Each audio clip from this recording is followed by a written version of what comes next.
kesempatan yang baik ini, saya akan membawakan sebuah cerita. Cerita tentang Bapak Proklamator. Ayo teman-teman, pasti sudah banyak yang tahu siapa Bapak Proklamator itu. Yaps, betul sekali.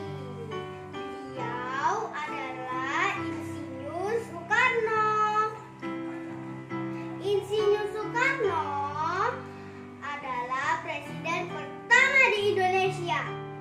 Mengapa Bung Karno dijuluki sebagai pahlawan proklamator? Begini nih sejarahnya. Sebelum merdeka, negara Indonesia dijajah oleh negara asing seperti Belanda, Inggris, dan Jepang selama kurang lebih 350 tahun. Lama sekali. Bung Karno dan kawan-kawan mengalami serangkaian peristiwa heroik. Yang pertama, Indonesia dijajah dari segala penjuru.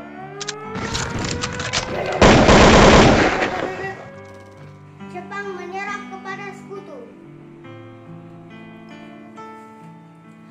Karena pada tanggal 6 dan 9 Agustus terjadi pengeboman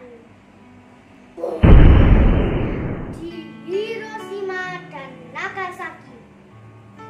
Dan Jepang pun mengaku kalah. Yang ketiga, peristiwa Rengas Dengklok. Penculikan Soekarno menuju Rengas Dengklok. Perumusan teks proklamasi.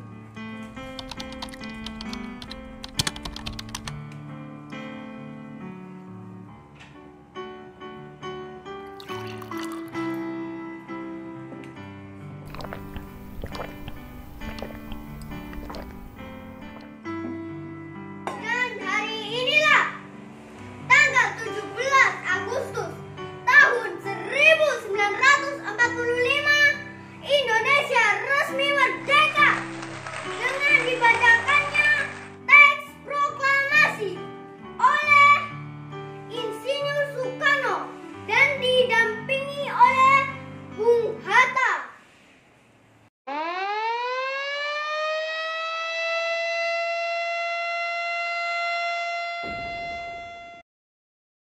Proklamasi. Kami, bangsa Indonesia, dengan ini menyatakan kemerdekaan Indonesia. Hal-hal yang mengenai pemindahan kekuasaan diselenggarakan dengan cara saksama dan dalam tempo yang sesingkat-singkatnya. Jakarta, 17 Agustus tahun 1945, atas nama bangsa Indonesia. Soekarno-Hatta. Begitulah sejarahnya, sehingga Insinyur Soekarno menjadi pahlawan proklamator. Dari cerita tadi, kita bisa ambil pelajarannya bahwa kejahatan tidak pernah menang. Dari Sabang sampai Merauke, dari rumah lanjut sekolah. Sekian dari saya, semoga bermanfaat dan sampai jumpa.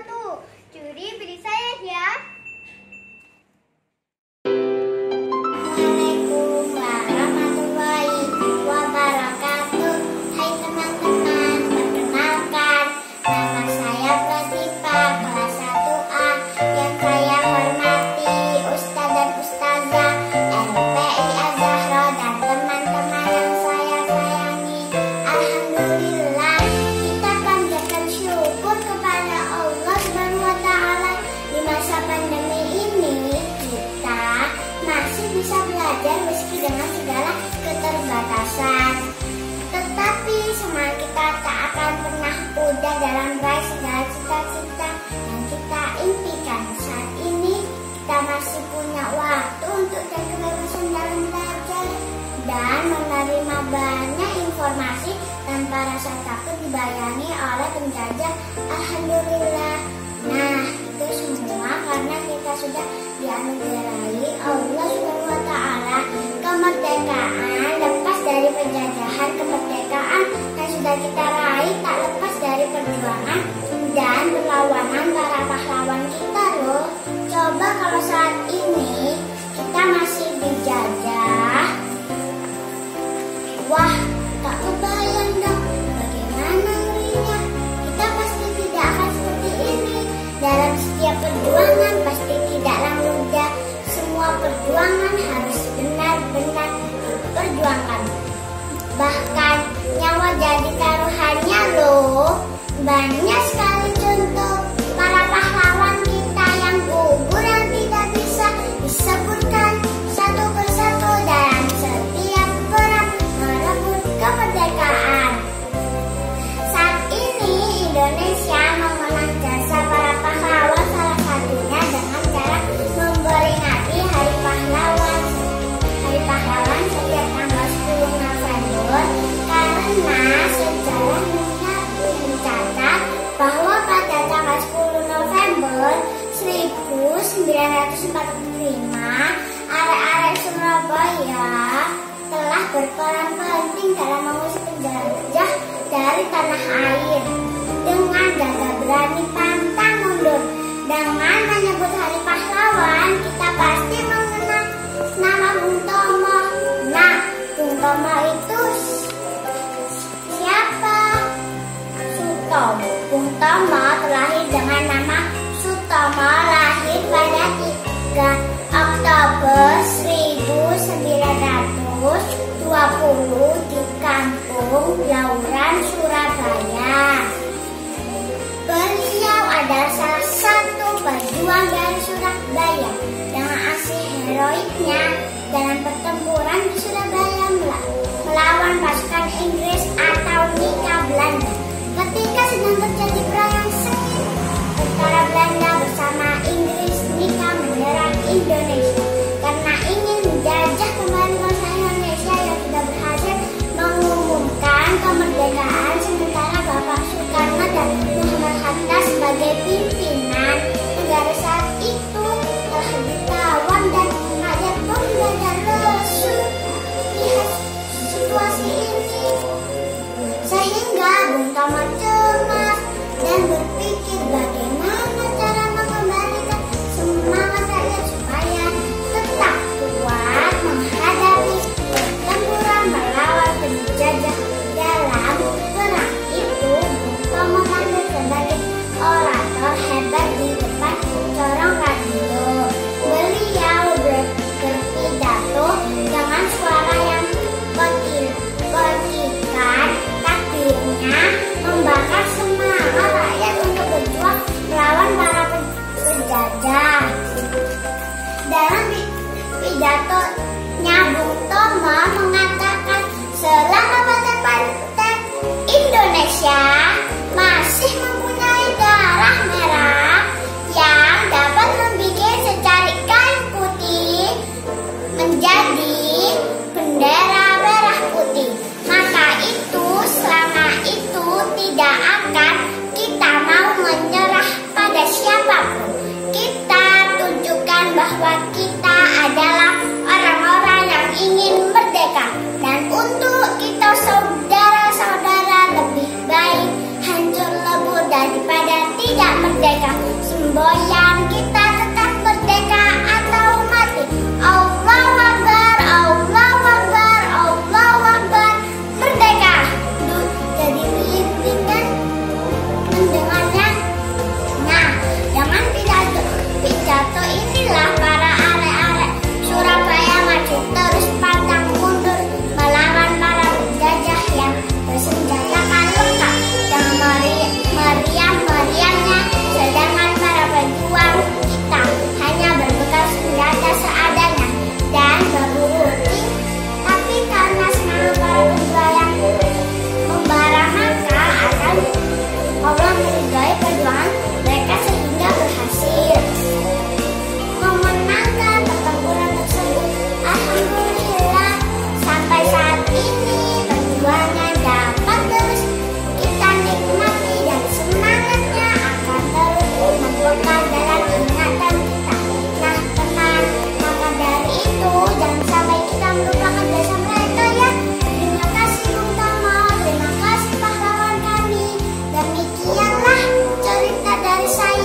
12 tahun saja.